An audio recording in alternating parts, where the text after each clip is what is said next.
თავისუფალი აზრის სახლში 19 აპრილს შედგა სამეცნიერო საზოგადოების წარმომადგენელთა შეხვედრა, რომლებშიც მონაწილეობდნენ პროფესორი თენგიზ სანაძე, თავისუფალი აზრის სახლის თასის მეცნიერების განათლებისა და კულტურის დარბაზის ხელმძღვანელი მერაბ ჯიბლაძე, პროფესორი რობერტ ბაბლიძე, კინორეჟისორი გია ჭუბაბრია, პროფესორი ალექსი გერასიმოვი, პროფესორი ბორის ბერულავა, რეჟისორი რეზო ესაძე, დოცენტი აველინა დავითულიანი.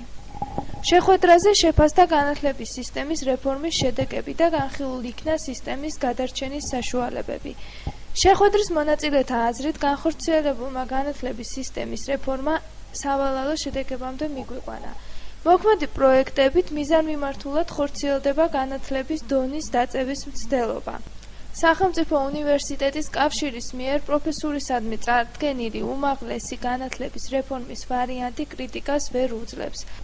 პროფესორმა სწავლებელთა რაოდენობა 5-ჯერ შემცირდა, რაც კატასტროფის ტოლფასია. გამოითქვა მოსაზრება სახალხო სასამართლოში სარჩელის შეტანის თაობაზე. განხილვისა და შემდგომი დამუშავებისთვის მერაბ ჯიბლაძემ წარმოადგინა პროექტი, რომელიც განათლების სისტემის გაუმჯობესებას შეუწყობს ხელს. შეხვედრის მონაწილეებმა იმსჯელეს განათლების, ჯანმრთელობისა და სოციალური უზრუნველყოფის სფეროების განხრით კონცეფციის შემუშავების აუცილებლობის შესახებაც.